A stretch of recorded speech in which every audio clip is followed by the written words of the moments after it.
Welcome to the show. I'm your host, Dr. Mike Wall. Well, so far this January, we've had inspiring stories of choosing a positive attitude and mindset to start the new year off right. We had another episode on ditching diets in exchange for a balanced approach to nutrition. That leaves one major topic left out, and that is exercise. Well, to get the lowdown on fitness, we are very lucky to have a good friend of mine, Coach Chris Wilson, on the show.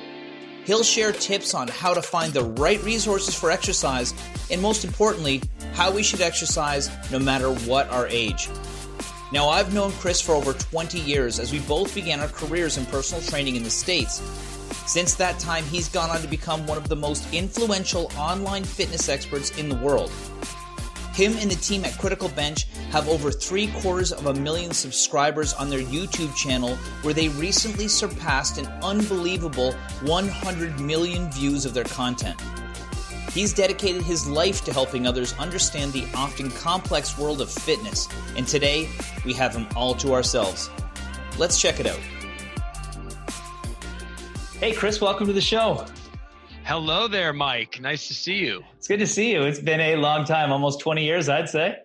It's been very close to 20 years. We used to see each other every day. You definitely found your place in the fitness world, and that's really what you do, is you give advice that's proper, that's scientific, that's accurate to people so that they have a trusted resource, and that's really why I wanted you to come here today.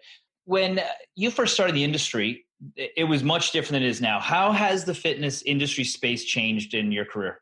Yeah. Well, it was obviously, when I started, there was just internet. There was, people had websites. There was no YouTube. There was no Facebook. I mean, that stuff was all 10 years down the line almost, So I'll tell you, personal training was booming at that point. There was so much going on in terms of certification workshops and ongoing learning and stuff like that, and things I was attending on a regular basis.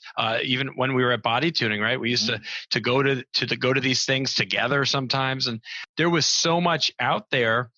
And I think there was some really, really good, talented, high level people that we were all learning from back then. And I think what happens, as with most things get watered down a little bit over time. So I think especially with all these social platforms, everybody started to proclaim that they were the expert on something. So I think you went from, like, in the late 90s, a lot of people that were highly educated, really knew their stuff, to, like, 10 years later, like, who do I trust at this point, What's their background? What are their credentials? Do they really know what they're talking about?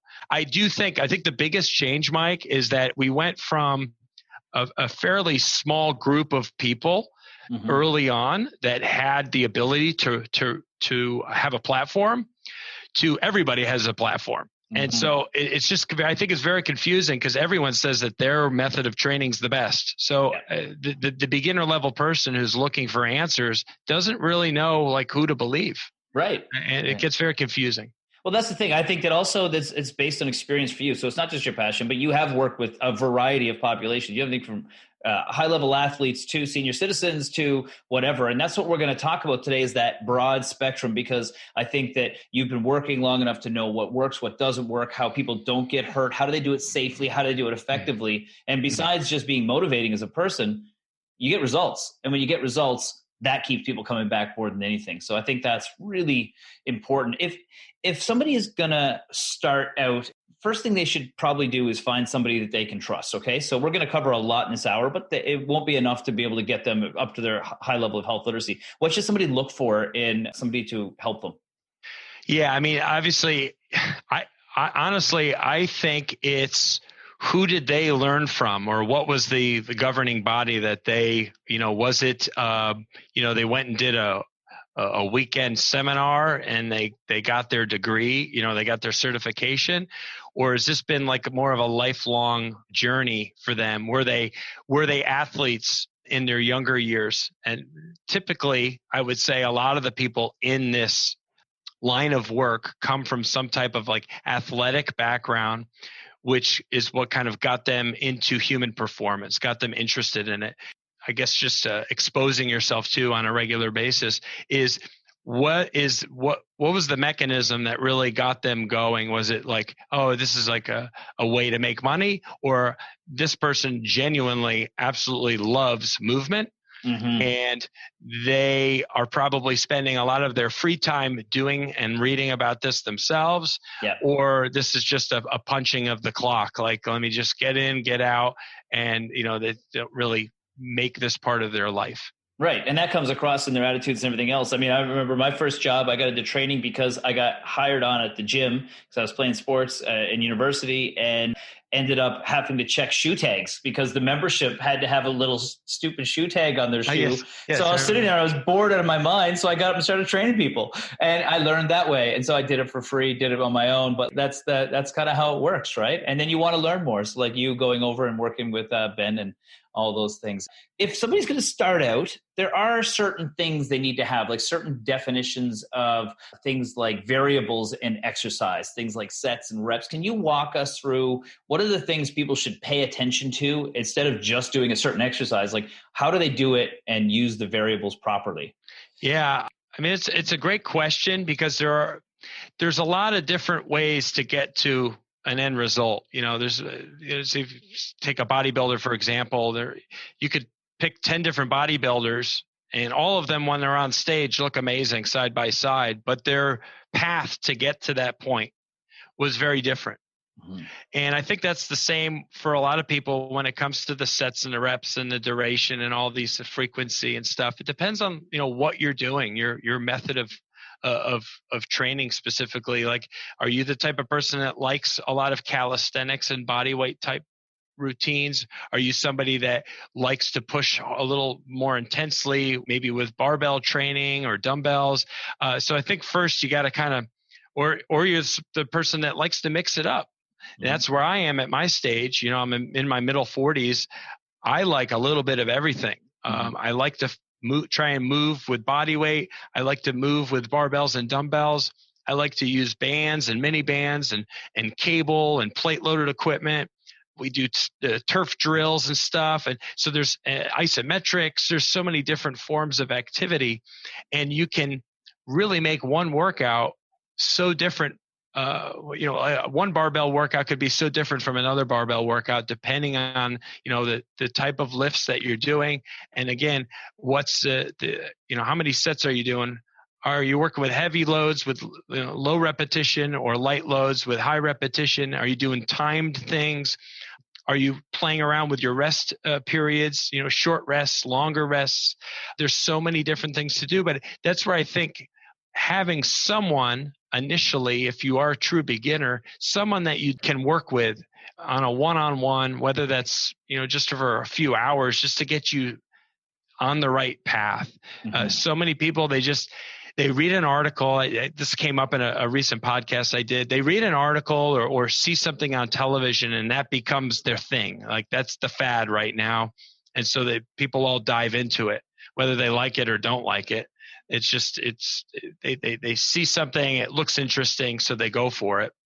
And it might be good, but it might not be good. Or it might be good, but they don't like it, right?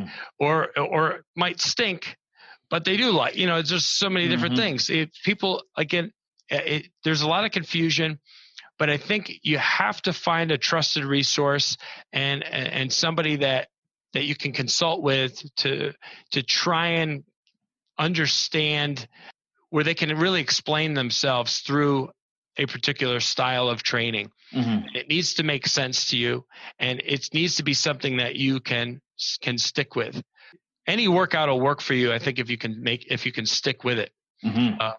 And that's the biggest thing. But the sets and reps are important, but not as important as how are you doing it 3, 4, 5 times a week, 6 times a week, or is this something that's just a hit or miss that you really can't stand doing?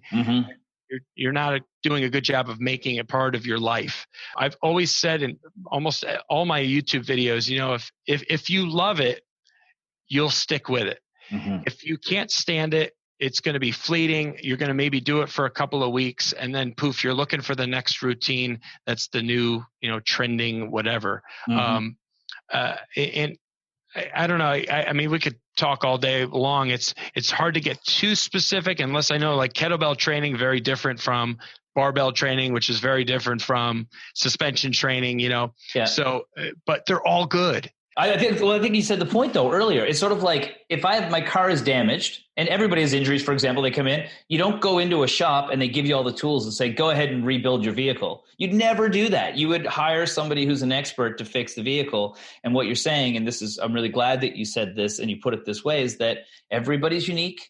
Everybody needs to take things differently, and having somebody help guide you through it, especially if you're confused and you've never worked on a car before, is probably a really good idea. No doubt about it. I mean, you're right. That's a whole other side of it too. Yeah. Is like what's one body type versus another? What injuries are you dealing with that this person isn't dealing with? This person's 5'5", this person's 6'4". The bad knees. This one's got bad shoulders. It's like so the workouts are going to look very, very different, but they can still be very, very productive and very enjoyable. We're here with online fitness expert Coach Chris Wilson from Critical Bench as he shares his tips for effective exercise no matter what your age. When we come back, he'll share some important do's and don'ts for young people as they venture into the gym. We'll be right back. Welcome back. We're here with Coach Chris Wilson, who's an online fitness expert whose videos have been watched by millions of viewers around the world. In this segment, he shares some tips for young people as they start into resistance training and how they can do it safely and effectively. All right, Chris, we're going to start talking now about training younger populations. And like you said before, there is no exact formula for any two young people. But what are some things that young folks should know before they start to exercise and go into a gym? I think the best thing a young person can do is really model proper movement with those compound lifts so that they know the technique is there and they can start with the lighter loads, doing those movement patterns properly. Create those good habits right out of the gate. And then you can start stacking that weight and, that'll help you in your sport, whatever it is. But, you could really get hurt, doing a deadlift improperly. So those core lifts are key. I would say secondly, when it comes to those younger people, is to explore the world of lower reps.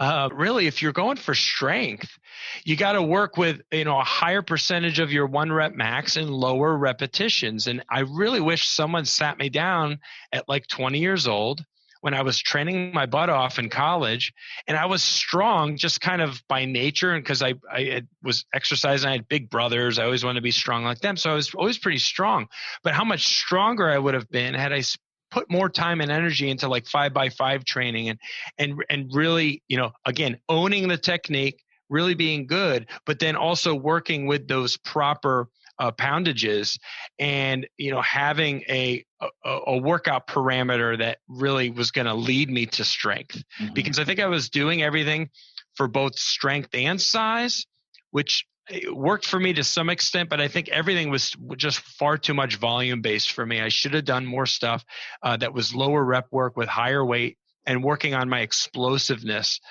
with certain lifts. And I think that would have made me actually better in so many ways. Well, and, I think this one message I think that I would give to the young people going in is that, it's cool to be able to lift a lot and to show off for your buddy. But the other people in the gym that watch you with good form and good technique, pushing decent weight, that's a lot more. I respect that a lot more when I see a young person doing that because they're showing patience and they're learning, a lot better. So I think no doubt. That's one thing. Should young men and should young women train differently when they first go to the gym? Pose that to you. It's a great question. And I think, and my honest answer would be no. Certainly the weights that they're using might look a little bit different, right? Depending on their ability. I've seen some strong women too. But honestly, I think the big lifts are the big lifts. And I've seen girls who look amazing squatting, pretty good amount of weight. 135 to 225 pounds is a pretty, heavy amount of weight for most women to work with, but I've seen them work with it, and their form and technique can be as good, if not better, than a lot of guys who just kind of like, just can kind of push through because they're strong, right? They're guys, they got the muscle, they can, but the form won't be there. So I love watching a woman who's fit, who's strong, who really pays attention to the technique and the amount of load that they can push or pull on a certain exercise is great. I think women should be doing all those same exercises, the pull-ups, the push-ups, certainly, for body weight stuff, the overhead presses, the squats. Certainly a lot of women kind of gravitate to the leg exercises. So you'll see them doing more of the squats, more of the glute bridging and the hip thrusts and stuff like that. That is, lends to more of that lower body development that most women are kind of going after. They kind of avoid the upper, but they don't want the upper body bulk. But the bulking thing is really more of a genetic thing. And if there's other things behind the scenes going on, but if you're just eating a clean diet and exercising 4 or 5 times a week, doing the core lifts, the compound lifts, you're just going to probably have a certain amount of nice lean muscle. The bigger lifts help everybody, right? The bigger lifts do more for you, where you get those results that you're after, which is, becoming a fat burning machine. So the more muscles you can involve in your exercise programs, the better off you are in those rest time when you're growing and the body's having to recover from those workouts. He's made a great point. I mean, the workout itself is not about burning fat. It's about building a stronger metabolism by having a stronger body, because muscle can burn fat at rest. And that's where the real metabolism boost comes in. But what should be some goals that a young person should set when they go to the gym? Yeah. Well, one thing I did do right was I always kept a log of like what I was doing, and through college, I have notebooks filled with like what my workouts were. So I think writing down what you're doing is great, but go further than that. Like set up what your week looks like. But the planning and charting things out and then switching things up every like 6 to 8 weeks or 12 weeks, where your body, once you hit that adaptation point, where your body just kind of like has been doing the same thing over and over, you get really good at it. And you don't see those same, the same leveling up of your ability. So changing things up, having deloading, where you're kind of easing back on the weights that you're using, and then going into like a new program that has some new exercises, so that you're hitting your body in new ways. Yeah, I think that's really important. And I also think that what you touched on something that I think is important for them later on in life is adding that variety, adding those dynamic, those athletic movements will keep them mobile and keep them from wearing out their bodies way too young, so they're not, injured later on. The other thing that really wasn't prominent when we were younger, but is super available to kids these days, is nutrition. And although they may have trouble gaining or losing weight or whatever, how important is nutrition for training and for overall health for these kids? Oh, it's huge. There's a Larry Scott, who's unbelievable old time muscle guy and champion. I think he would say that, like, I'm paraphrasing now, but he would say 80% of the work is done in the kitchen kind of thing. It's like the weight training and the weightlifting, the movement, the exercise, it's all very, very important. Don't get me wrong. But what are you feeding your body? I mean, so if you want the physique of your dreams, right, it really comes down to like, what are you putting into your system? And if you're eating on, again, the 80-20 rule kind of applies there too. Like if 80% of the time your diet has clean whole foods in it, and you're not doing the processed chemically altered Franken foods, then you're going to most likely get to where you want to be, have the physique that you want. If 80% of the time you're eating like crap and you're only eating 20% of the time clean foods, then life's going to be really frustrating for you. You can get away with it to a certain degree when you're younger. Like most things, when you're younger, the body is just unbelievable, right? You're just running at a higher level. You can burn through things. You can kind of eat the fast foods, And especially if you're a little bit leaner anyway as a body type when you're younger, you can kind of eat anything and get the results you're after. But as with everything, age, things slow down a little bit. And I know we're talking more about the younger people anyway, but you're only going to get away with that. And you're setting yourself up for bad habits as you get older. And the other thing these days that young people have that we don't have, or we didn't have as much of when we were younger, is challenges with mental health and stress. And so sleep quality and dealing with stress in life, that's all made better by the foods that we build our body. If we build a house out of warped boards, the house won't be built strong, right? No doubt about it. Yeah, if your foundation's on sand, then your house is going to sink. So the great nutrition is what's going to fortify those bones and connective tissues and supply the muscles with what they need. The great quality proteins, those healthy fats that we so desperately need, and the proper complex carbohydrates, not the crappy fried stuff and sugary stuff. And I mean, everyone really genuinely, I think, understands what good or healthy food choices are versus bad ones. It's just that we are in such a busy time, go, that people just go for the quick, the quick meal. And that's really what hurts people. That's Coach Chris Wilson from Critical Bench, who's an authority for online fitness and exercise advice.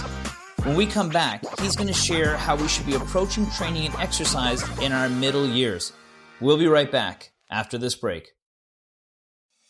Welcome back. We're here with my good friend and fitness expert, Chris Wilson. His YouTube videos on exercise have been viewed all around the world by millions of people.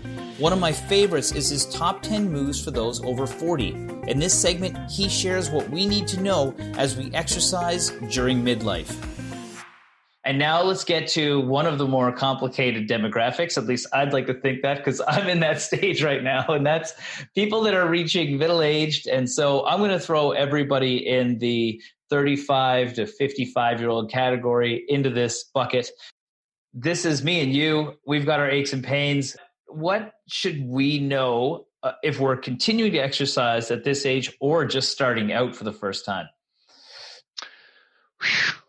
Okay. What we should know is this, that if you're in the 35 to 55 age range, the body's a pretty amazing machine that you can still have the body that you want. It's not too late. And I think there's a lot of people that hit that point, maybe not at 35, but certainly around 45 or 50. If they haven't been active, haven't been exercising, they almost feel like, what's the point? Why do this? How is this going to make my life better? All these things. I'm not much of an athlete. I've never did sports. I don't really like exercise, this, that, and the other. But the body with very little activity can start to make great progress, great change. 10 and 20-minute routines is where it's at, I think, for a lot of people in this demographic. And that's where we focus a lot of our stuff on. We make content for YouTube and for Amazon and other products and programs. And the stuff that genuinely or generally does the best is the stuff that's time sensitive. People don't have an hour or 90 minutes to devote to a gym workout. They have kids to take care of. They have jobs that they have to worry about. And so if they can squeeze things in, and that's just fine. You can have some of my best workouts are under 20 minutes long. And it's just about how much work are you doing in that 20 minutes. So it's more like the high intensity interval training, those types of approaches, where you're sometimes just working with body weight or with just one piece of a strength tool of some kind, whether it's an ab wheel or sliders or suspension straps or whatever it is, and following a routine that's for the beginner intermediate. So it's not over the top, it's not super advanced movements, but if you're doing it with a good deal of effort and really watching how much time you're just kind of wasting resting, you'll have great total body impact, which immediately you're going to see results. I say immediately. I say within 30 days, if you have not been very active in your life and you're in this middle-aged category, you will see and feel a change in your body. Probably feel it first, but this is the time where if you get serious, you're going to make the last third of your life so much better. Right. I think you said something that's really important. I want to make sure we clarify this for the listeners. You said you can get the body you want. And I think it's not necessarily the body you think you want, as in like what I'm looking at on Instagram, Buddy Shredded, all that stuff. It's what you want. And what you want is you want to be pain-free. You want to be able to move around. You want to be physically fit enough to do things, and you want to feel comfortable in your skin. Is that what you mean by that when you say the body you want? Yeah, I think most people realize they're not going to look like Ryan Reynolds from, a handful of the movies that he's been in, where he's got the perfect physique, right? Yeah. He's tall, he's got the good looks, he's got the six pack, he's got good shoulders, like all that stuff.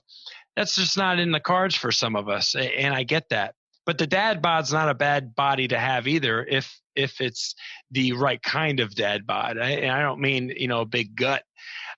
This again falls back to the nutrition side as well, but the body only needs a certain amount of intense movement for there to be that stimulus that's required, right, to invoke change when we're at rest, and to really have that anabolic effect that we're all hoping for. Because our workouts, that's when we're kind of stripping and tearing and having the, you get the pump, but that's when the body's like, whoa, this is a major stress. Like, what are you doing to me? But then if you're doing all the other things, I know we're going to talk about that. If you're doing all the other things right, the hydration, the nutrition, and the sleep, and trying to be stress free, that's what's going to allow for the muscle growth and to get the results that you're after with only maybe 4 20-minute workouts a week. So already I'm seeing a difference. You talked about the younger people are sticking to more compound movements, bigger movements, maybe heavier weight, a bit more of an intensity. We're looking at, as you age, and you talk about the circuit training. I do a Tabata workout in the morning with my buddy with a couple of dumbbells, with bands, an ab wheel, a mat, and a Swiss ball, and we can have a killer workout. But I looked at a video the other day, and it had 400,000 views out of it. And it was the top exercises for guys over 40 that you did. And you do a ton of workouts online, and this is where the million hits come in. Why are the videos so effective for people these days, as opposed to like back in the day when gym culture was the be all end all? Well, obviously YouTube is kind of that such a when it comes to video content, right? You can't get any bigger and more popular than YouTube, right? People go to YouTube for two reasons: how to do something or to be entertained. And people love just, on their phone, they can watch a routine or follow along right with it from home. And if they like it enough, they'll do it multiple times. I love making those videos where there's, my 10 favorite or 15 favorite, right? Or whatever the exercises are. That really features and showcases the movements that I do in my training that I love the most, where I really break them down and coach you through how to do it exactly right. And then you can decide, do I want to make that exercise part of my routine or not? Maybe I don't like that one. Maybe I like the next 3. Mm-hmm. And so then you can kind of build and create your own routine out of that video, which is more of like a teaching video than anything else. But if people do go to the gym, okay, and you've got some of these 10 favorite exercises, what are some exercises that people in that age bracket should incorporate, and why? Trying to work on your mobility, but mobility and with strength. And so I'm a huge advocate of body weight activity, of just the basics of your pull-ups, of your squats, bear crawls, burpees, things like that, where I feel like if you can really own it. I've never met a person, I'm trying to think right now, I can't think of anybody off the top of my head. If you went up to 10 different people and asked them, drop and give me 50 push-ups, or go over there and do 10 pull-ups, or let me see you do 30 burpees, kind of without stopping, or, whatever it is. If they're able to perform what you're asking, they're probably pretty fit, is what I'll say. Mm-hmm. It's a pretty good, like, somebody might be able to squeak out 10 push-ups who's not in very good shape, but they're not going to be able to do 50. And I think there's something to it. I think when you're really good at moving your own body in space without any other form of resistance, it's just your body weight. Yeah. I think there's something to that sticks with us for a lifetime. Yeah. Because let's just face it, when we do get older, when we do get into that last third of our life, right? So like, let's say like 60 plus, 65 plus, you're probably not squatting 315 anymore. But you're probably going to still get in and out of a car, up and down off a toilet, down and up from the dining room table, so I think really being good at moving your own body in space, as the stimulus is vitally important. And I think that needs to be mixed into whatever you are doing. So right. Even when I get into these rhythms of like wanting to do a lot of barbell stuff or dumbbell stuff, I still like, let me drop and, just do some push-ups or body weight squats in between this or something, just active recovery movements.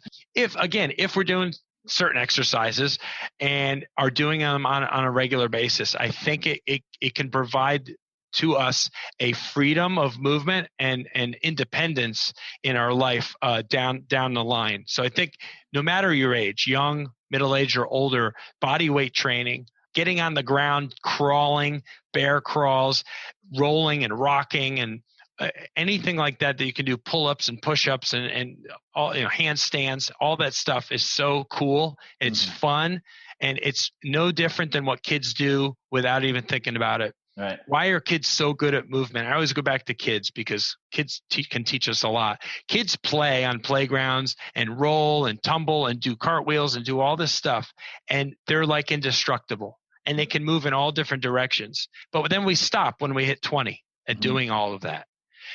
It's just play. It's body weight playing.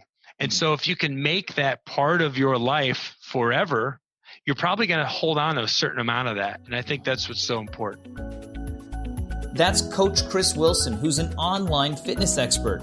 When we come back, he'll talk about the importance of exercise in our senior years so we can have movement while we age. We'll be right back. Welcome back. This segment is important for all of our older listeners. Coach Chris Wilson has trained a variety of populations and recently finished a new program for balance in the seniors population. He'll share some of the highlights of this program, as well as why exercise is so critical for function as we age. There are people that have been fortunate to go through their entire life and have this with them. I grew up in a household where we used to do planks as a little kid, and we ate healthy. My mom was an athlete. My father was athletic as well. But I'll carry that with me my whole life. But when it comes to later on in life, there's still a lot of quality life to be gained by exercising. Actually, there's probably the most important time of your entire life to be active is as a senior. And this is one thing you've been focusing on a lot. Tell me about why fitness is so critical for seniors. So critical because fitness is the basis of fitness is movement, which I know it's a word I've said multiple times here. But when our body stops moving, our body starts dying. Mm-hmm. And what I mean by that is our bodies aren't designed to be sedentary. We have lots of muscles, lots of bones, and our brain actually, there's some great quotes. I don't have one in front of me, but I quote it in my program that's coming up next month. Should come out at the end of February if everything goes as it should. It's called neurobalance therapy, but there's a quote in there that's great. It's that our brain is really designed for movement first, and everything else is secondary. Movement is life, and when we start sitting idle, everything starts to die. Our muscles atrophy, right? Our brain. Our brain and body are so connected and so in tune with each other that when we stop moving, parts of our brain just start to die too.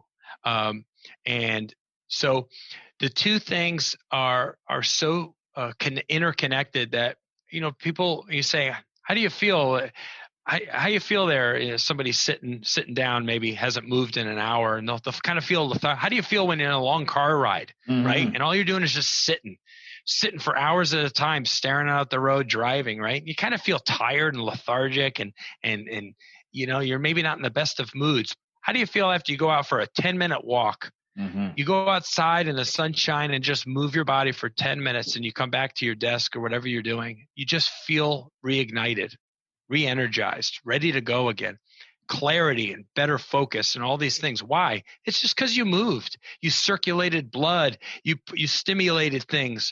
And that's what fitness is for us at any age. But absolutely, once we get older and life just lends itself to being less active, right? We don't maybe have a job to go to anymore.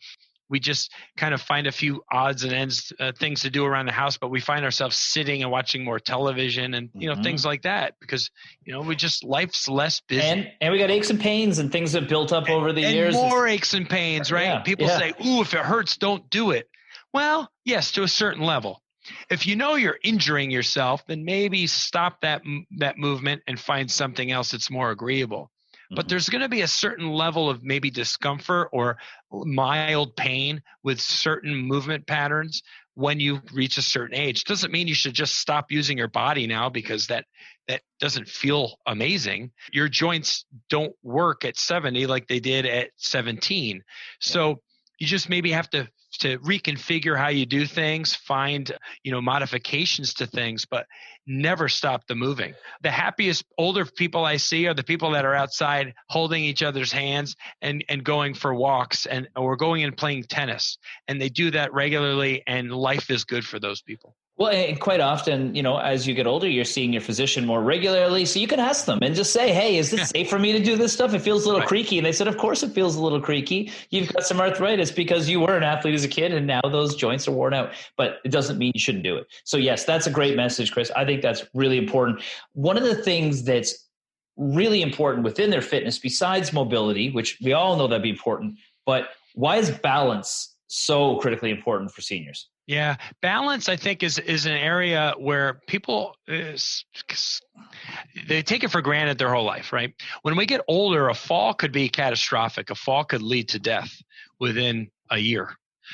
Because if you fall and your bones aren't very strong anymore and you break something like your pelvis or your shoulder, life is going to be extremely challenging and painful for you and will lead to even less movement and can lead to depression and lots of other things. And then you end up with fear-based living. And that's just not a healthy place to be. So the more movement you can do and the more stuff you can incorporate, like balance activities, things where you're shifting your center of gravity or on one foot or, using some type of simple apparatus where you're, twisting and rotating and moving the hips and bending over and just kind of day-to-day movement patterns that are actually, I say really easy or look very easy to do.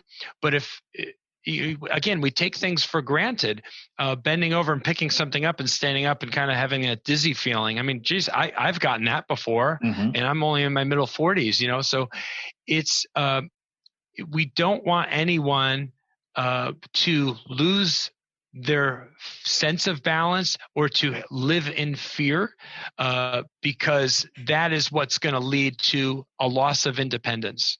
Well, you said it's interesting because if anybody here tuned into this episode, they were like, they're going to talk exercise. So it's going to be arm curls, bench press, you know what I mean? Dumbbells. Your advice for young people was do compound movements. And while you're young, load them and learn how to do them properly. Your advice for middle-aged people was get mobility, do big functional compound movements, keep the body moving, and use as much weight as you can in a safe way. And as you're a senior, keep those movements, keep the full body. Now just maybe do it for day-to-day function and not trying to lift anything outside of what you'd need to do in a day-to-day life. So that makes perfect sense to me. And that's really what exercise is supposed to be. It really is. It's moving the body through its fullest range of motion safely, no matter your age and no matter what load you're working with. Somebody who's 75 can still do a deadlift. In fact, I think that's the number one exercise for anyone at any age to ever do. It depends on what apparatus are they working with and how much weight is it. Maybe somebody who's 75 should just do a deadlift with a 20-pound dumbbell sitting up on its side, versus someone who's 20 who can deadlift for reps with 315 pounds and do it well. And if you are that 20-year-old who's doing it well, there's a very good chance if you are consistent and stay active, that you're going to be that 75-year-old, because I know I'm going to be, who's still deadlifting and still trying to maintain a certain level of strength. Well, yeah. If somebody says, why does the senior citizen need to be able to deadlift? It's like, well, a garbage bag coming out of the garbage can at your house, if you live by yourself, weighs 20 pounds. And if you lift it properly, you're doing a deadlift. That's right. Yeah. It's right. If you have a cat and you have to pick up cat litter, if you buy water at the grocery store, a big package of water bottles, that could be 40 pounds. So it all depends on how much, again, you want that freedom in your life, that independence in your life where you can do for yourself. And I think most of us want to hold on to that as long as we possibly can, because that's what I want for myself. And I know that's the clients I've always worked with want for themselves, is they want to be able to be in control of their day to day and not have to be relying on someone else to facilitate things for them in life. Right. So you talked a little bit about having some light weights at home, but what's some other equipment that people could use safely if they were working out at home? Absolutely. Besides like a pair or two of dumbbells, I love a kettlebell. It does not have to be very heavy. It's just an iron ball with a handle on it. It's so versatile. You can use it for so many different things. Really great to have. A medicine ball is another great apparatus. You could I would recommend like a lighter one and a heavier one. So many different activities that you can do with that. Great for strengthening the muscles of the core, the lower back, the abdominal area. And you can do a lot of dynamic tossing drills. Again, love anything that's athletic, that gets you rotating and twisting the spine. Because again, we do a lot less of that when we get older, unless we're, active and participating in lots of sport. Rotating and twisting the spine is really what gives you that spinal health for sure, long term. Another thing I would get, I've said suspension a few times. Suspension is amazing because you're working with your own body weight, and it's so easy to just hook on something. I mean, you can hook it up on your garage on something that's mounted, and just have a suspension strap. It's like $100 to get a good set of straps. And then you have a full body workout at your fingertips every day. Stability balls are great for certain exercises. Certainly you can pair that with your dumbbells to have a bunch of exercises. And then you get the power bands and the mini bands. Which I think are fantastic too, because then you get the accommodating resistance, right? The more you stretch the band, the harder that it gets. And so the power bands are those like thicker, bigger ones that you can loop around things. And then the mini bands are those nice little small ones you can kind of put around your ankles or knees and do a variety of movements with those as well. So, I mean, those are some of the cheapest, but most helpful strength tools to have at your disposal. And you'll never get bored. Right. Talk about never getting bored. Your training and your exercise, if you do it through your whole life, will change and will evolve, and it will become different as you go along. And that's another fun aspect to kind of look forward to. It's like, okay, I'm going to do something different, and my goals have changed. Chris, if somebody wanted to check out some of your stuff online, how can they find some of your videos? Certainly. Just go on any platform and type in the words Critical Bench. If you go to YouTube, type Critical Bench. We have over 4,000 videos on our YouTube channels. Instagram is @TheCriticalBench. Facebook, certainly, again, just type in Critical Bench. But if you like podcasting, which you probably do if you're listening right now, you can check out the Strong by Design show, which I got my shirt here. I got the picture on the wall. Strong by Design podcast. I'm honored to be one of the co-hosts on our podcast show. We've had that for almost 3 years, and it's just giving back. Really, it's just such a fun time to be able to speak with really inspiring and super intelligent people from all around the world with various backgrounds, and find out what keeps them strong in mind, body, and spirit. That's awesome. Well, it was nice to get you on the other side of the questions today. It was great to catch up with you. It's been way too long, but thanks so much for sharing your expertise with everybody today, Chris. Absolutely. My pleasure, Mike. Awesome talking with you. Thanks to Chris for taking the time to chat today. If you're looking for great fitness info for free, you can check out their Critical Bench channels on YouTube and all social networks. His message today emphasized the importance of movement through exercise in all phases of life. Whether we're young or old, we need to keep our bodies moving. And perhaps Chris's most important message is to do activity that you enjoy so you can do it throughout your life. Thanks for joining us today. I'm your host, Dr. Mike Wall. We'll see you back here next week for another episode of the Wellness and Healthy Lifestyle Show on your VOCM.